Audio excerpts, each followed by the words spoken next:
আসসালামু আলাইকুম ভিউয়ার্স, আশা করি আপনারা সবাই ভালো আছেন। আল্লাহ তাআলার অশেষ রহমতে আমিও ভালো আছি।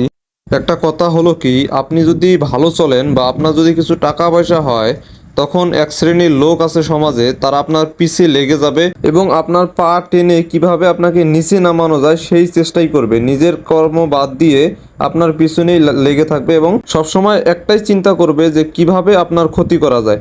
তো যাই হোক, সমাজে শুধু খারাপ লোকই বাস করে না, অনেক ভালো লোকও বাস করে। যদি আমাদের সমাজে ভালো লোক না থাকতো তাহলে আল্লাহ তাআলা এই দুনিয়াটাই রাখতো না, গায়েব করে দিত। তো বন্ধুরা, অনেক কথা বলে ফেললাম। একটি সতর্কতামূলক কথা আমি আপনাদের সাথে শেয়ার করব, সেটা হচ্ছে যে আপনারা অনেকেই গরু ছাগল লালন পালন করে থাকেন। বিশেষ করে আমরা গ্রামে যারা বসবাস করি, তারা দুইটা চারটা গরু আমরা বাসায় লালন পালন করি এবং এই গরুকে এই পানি এবং খড় খাওয়ানোর জন্য এই চারাটা যে আছে বা খাবার পাত্র যেটাকে বলে, সেই খাবার পাত্রটা আমরা বাড়ির বাহিরে আঙিনায় স্থাপন করি এবং সেখানেই গরুগুলোকে পানি খাওয়াই। এটা রাতে আমরা এমনিতেই রেখে দেই, সকালে এখানে খড় দিয়ে আমরা গরুকে খাইতে দেই। বাড়ির বাহিরে চারা স্থাপন করে গরু ছাগলকে খড় এবং পানি আমরা মূলত গ্রামের লোকেরাই বেশি খাওয়াই। শহরে যারা বসবাস করে তারা অবশ্যই এই কাজটি করেন না। তো আপনি গ্রামে থাকেন আর শহরে থাকেন, সবাইকেই এই কথাটাই আমি বলতেছি। আপনি যদি গরু লালন পালন করে থাকেন তাহলে অবশ্যই আপনি গরুকে বাড়ির ভেতরে চারা স্থাপন করে খাইতে দিবেন। কখনোই বাইরে চারা স্থাপন করে গরুকে খাইতে দিবেন না, কারণ যদি সমাজের 10 জন মানুষ থাকে, 10 জন কিন্তু আপনার বন্ধুও হবে না, এখানে 2-3 জন আপনার শত্রুও থাকতে পারে। আপনারা অনেকেই আমাকে প্রশ্ন করতে পারেন যে ভাই, আপনি এই কথাটা কেন বললেন?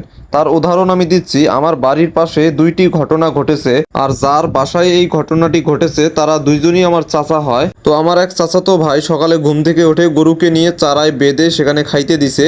তো কিছুক্ষণ গরু খেয়েছে, খাওয়ার পরে গরুর নাক মুখ দিয়ে এইরকম লালা আসতে শুরু করেছে যে সেই গরুটিকে আর বাঁচানো যায়নি। এখানে দুর্বৃত্তরা বিষ প্রয়োগ করেছিল, সেটা সে বুঝতে পারেনি। তাই একটি গরু মারা গিয়েছিল আর দুইটি গরু মোটামুটি ওষুধ খাওয়ানোর পরে সুস্থ হয়েছিল। আর গ্রামবাসী আরো একজন চাচা, সেও সকালে ঘুম থেকে উঠে গরুকে খাবার দেওয়ার জন্য চারাতে নিয়ে বাঁচছে এবং তার নাকে এক ধরনের বিষাক্ত গন্ধ আসছিল এবং সে এখানে পানি দিয়েছিল। চারাতে পানি দেওয়ার পরে এখানে কিছু পোকা এনে ছেড়ে দিয়েছিল, ছেড়ে দিয়ে আমাদের গ্রামবাসীকে ডাকছিল। তো আমরা সবাই সেখানে গিয়েছিলাম, তার আগেই গরুগুলোকে সেখান থেকে সরিয়ে নেওয়া হয়েছিল।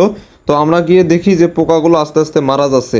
তো দেখলাম যে ঘটনা সত্য। তাই বলি কি, গরু ছাগল আপনারা যেটাই লালন পালন করেন না কেন, সেটা কিন্তু আপনাদের মহামূল্যবান সম্পদ। তাই এই মূল্যবান সম্পদটাকে রক্ষা করার দায়িত্ব আপনাদেরই। আপনারা কখনোই আপনাদের গরু ছাগলকে বাহিরে চারা বানিয়ে সেখানে খাইতে দিবেন না, কারণ সবাই আপনার ভালো চায় না, কিছু কিছু লোক আপনার খারাপও চায়। তো বন্ধুরা, আশা করছি ভিডিওটি আপনাদের অনেক উপকারে আসবে। ভিডিওটি যদি আপনাদের কাছে ভালো লেগে থাকে তাহলে অবশ্যই লাইক কমেন্ট শেয়ার করে দিবেন। আপনাদের সাথে আমার দেখা হবে আমার পরবর্তী কোনো ভিডিওতে। আল্লাহ হাফেজ।